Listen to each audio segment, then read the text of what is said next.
విషయాల్లో పట్టభద్రులు అంతకన్నా కాదు. వారు చేసే పనులు మాత్రం అందరినీ అబ్బురపరుస్తున్నాయి. పెరుగుతున్న కాలుష్యానికి అడ్డుకట్ట వేస్తోంది వారి ఆలోచన. ద్విచక్ర వాహనదారులకు వారి ప్రయోగం వరమవుతోంది. ఇంతకీ ఆ విద్యార్థులు ఎవరు? వారు చేసిన ప్రయోగం ఏంటి?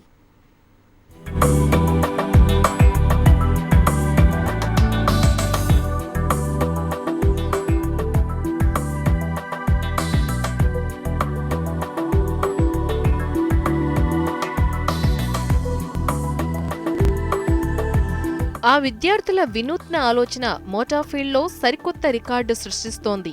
భగ్గుమంటున్న పెట్రోల్ ధరలకు బదులు సూర్యకాంతితో వాహనాలను నడుపుకోవచ్చని నిరూపిస్తున్నారు.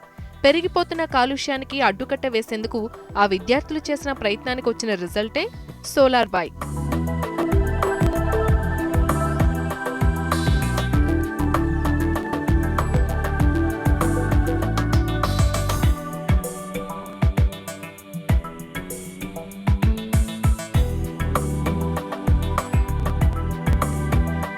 నెల్లూరు జిల్లా కొడవలూరు మండలంలోని ఓ ఇంజనీరింగ్ కళాశాలలో మెకానికల్ విభాగంలో డిప్లొమా చదువుతున్న 4 విద్యార్థులు నూతన వరవడికి తెరలేపారు.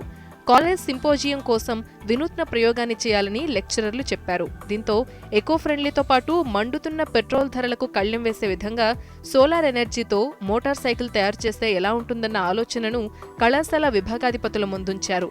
కాలేజీ యాజమాన్యం విద్యార్థుల వినూత్న ఆలోచనను ప్రోత్సహించింది. తమ వంతు సహకారాన్ని అందించింది. దీంతో సోలార్ ఎనర్జీ ద్వారా మోటార్ సైకిల్ రూపకల్పనకు శ్రీకారం చుట్టారు. ఈ సోలార్ బైక్ అనేది ఎలా వర్క్ అవుతుందంటే 3 సోలార్ ప్లేట్స్ యూస్ చేసి 3 బ్యాటరీస్, మొత్తం 8 బ్యాటరీస్ యూస్ చేసాము. 3 బ్యాటరీస్ సోలార్ ప్యానెల్స్ నుంచి కనెక్షన్ ఇచ్చాము. డైనమో నుంచి 1 బ్యాటరీ ఛార్జ్ అవుతుంది.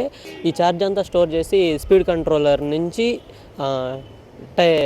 బ్యాక్ వీల్కి ఇచ్చాము. అది wheel with motor and sensors అలా మూవ్ అవుతుంది. స్పీడ్ కంట్రోలర్ నుంచి ఎనర్జీ ఎక్కువ యూస్ చేయకుండా మామూలుగా మూవ్ అయ్యేటట్టే చూసాము. మాకంటూ ఎవరన్నా ముందరకు వచ్చి సర్టెన్ హెల్ప్ చేస్తే ఇంకొంచెం అందరికీ ఉపయోగపడేలాగా చేసి అందరికి అందించాలనేది మా కోరిక. సోలార్ ప్యానెళ్ల ద్వారా బ్యాటరీలు ఛార్జ్ అయ్యేలా కనెక్షన్ ఇచ్చారు. ఒక్కసారి బ్యాటరీ ఛార్జ్ అయితే దాదాపు 30 కిలోమీటర్ల వరకు ప్రయాణించవచ్చు. కేవలం 40,000 రూపాయలతోనే ఈ సోలార్ బైక్ను తయారు చేశారు. తమను ప్రోత్సహించి దాతలెవరైనా ఆర్థిక సాయం చేస్తే ఈ ప్రయోగాన్ని విస్తృతం చేస్తామంటున్నారు విద్యార్థులు.